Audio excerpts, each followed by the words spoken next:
So, and Father, in this discussion of Francis, you've recently referred to him as a kind of a neo-pagan. Could you expound upon that a little bit more? well, if you look at the history of Francis up until this point, you see more and more people, laymen and clergy, even in the New Order, are labeling Francis a non-Catholic. They're saying he's not Catholic, he doesn't have the Catholic faith, he's speaking against the Catholic faith. There are those even who are willing to venture the fact that he is a modernist, right? But I don't know of anybody who's actually said, well, okay, he's not a Catholic, neither in his belief nor in his religious practice. So what is he? I mean, what is his religion? Now, some would answer, well, he's a modernist. But, modernism is a belief system. If you read the encyclical of St. Pius X, condemning the errors of modernism, dated September 8, 1907, you see St. Pius X begins his analysis of modernism by saying it is based on false philosophy. So he seems to indicate that modernism is more of a philosophy, false philosophy, than an actual religion. It's like a false religion or false philosophy that actually begets a kind of false religion, okay? So, I mean, people can argue the point, well, does modernism actually constitute a religion?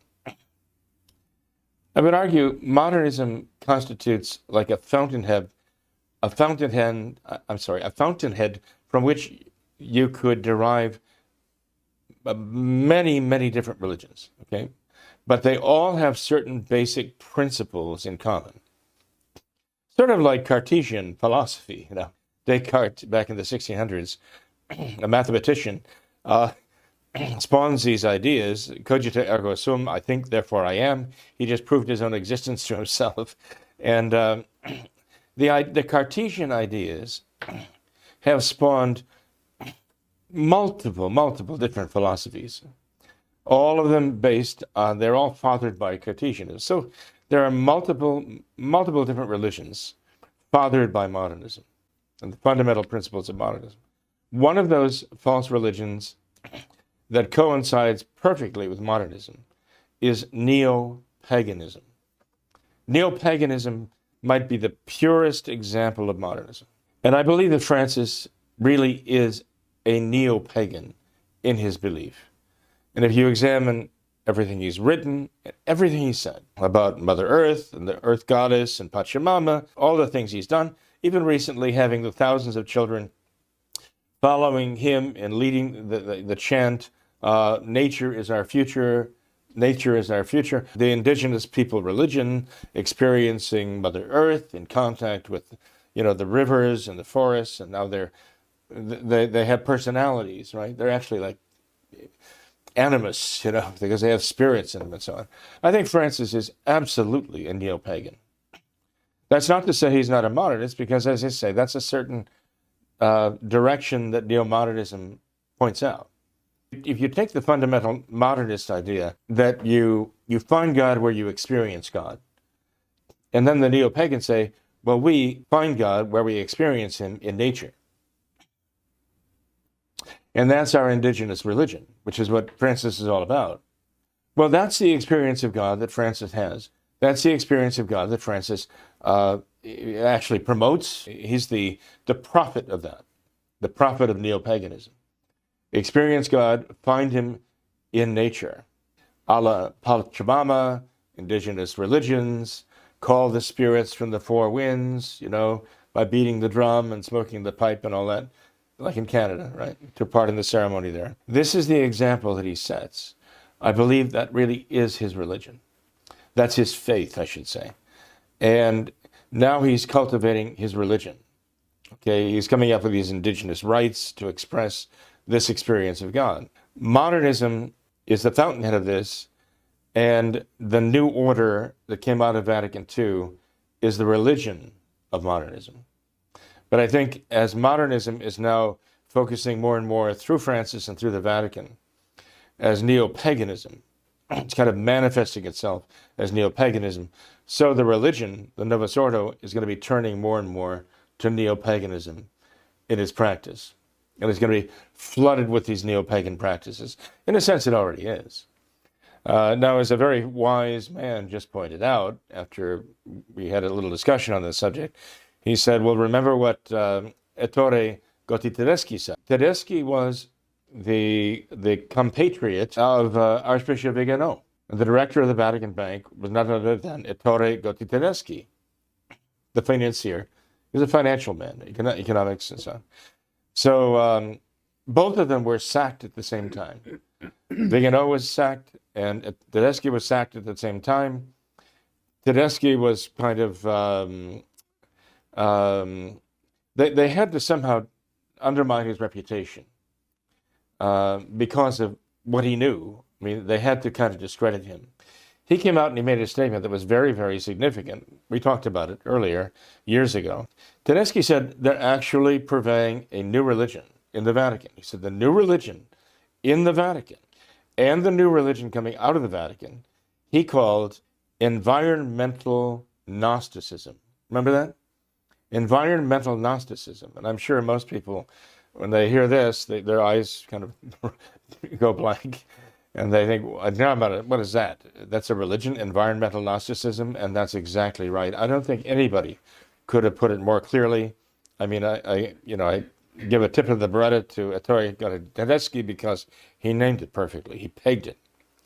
And that's exactly what neo-paganism is. So when I was saying that Francis is a neo-pagan in his belief, this gentleman pointed out, well, remember what Tedeschi said, environmental Gnosticism. And I thought, that's exactly it, isn't it?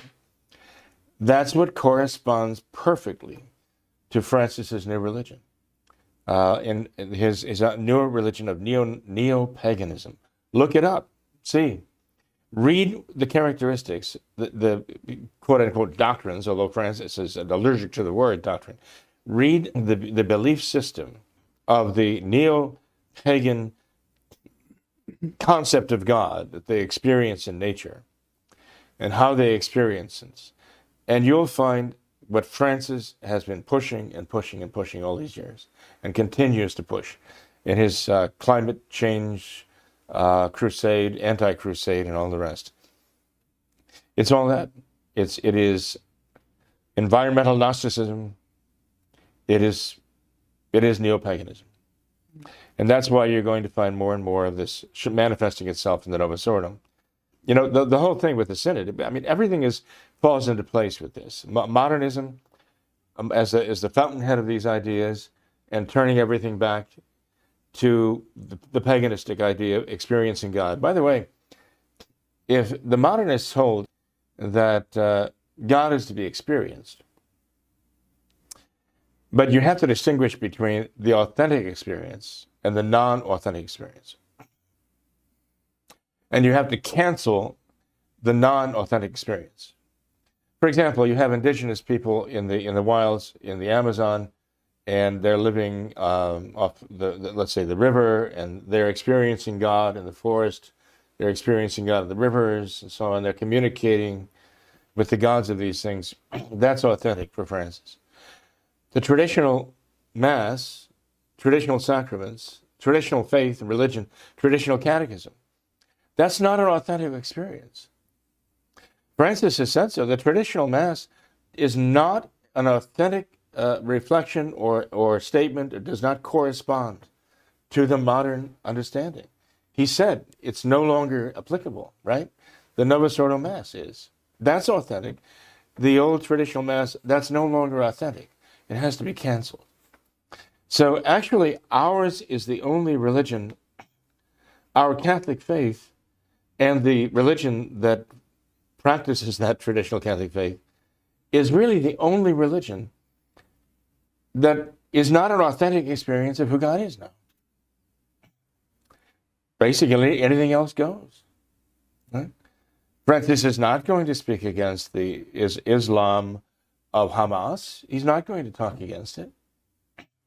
He's already told the Imam, right, that God wills all religions. And as far as the Imam is concerned, that's Allah, right? Yeah. And Francis might say, yeah, Allah, that's what I mean. You know, this is your experience of God, and it's perfectly authentic, but not yours, Tom, because you're a traditional Catholic. That has to be canceled. It's the one thing that has to be canceled. What does it tell you?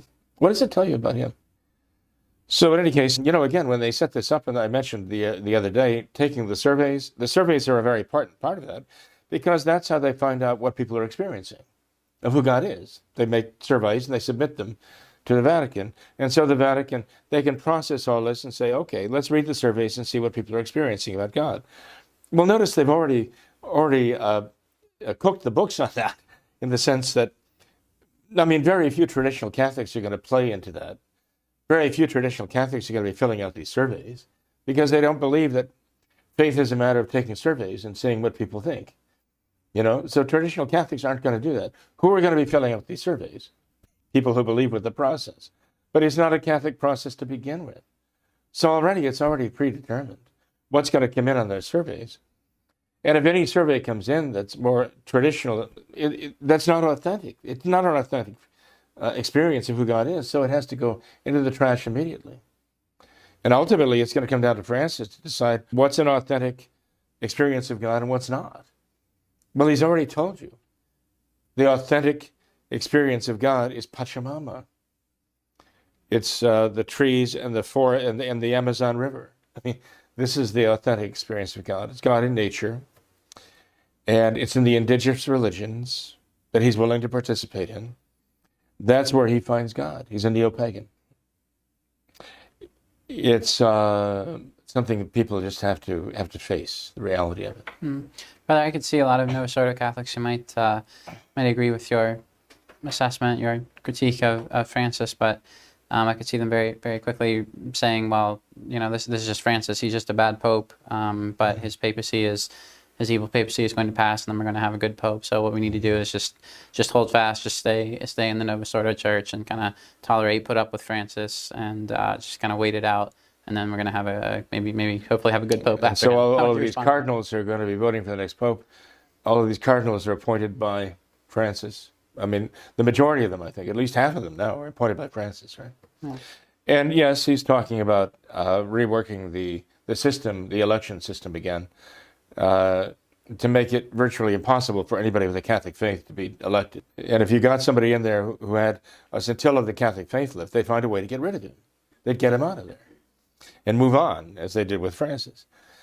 So, Francis is already preparing the way for some radical who will make him look like, I won't say St. Thomas Aquinas, but at least it'll make Francis look at least Christian in comparison, and that's going to be quite a trick. He's already called for a theology that will not have the face of Christ, right? He's already called for that in the church. So what does that tell you? What should it tell them?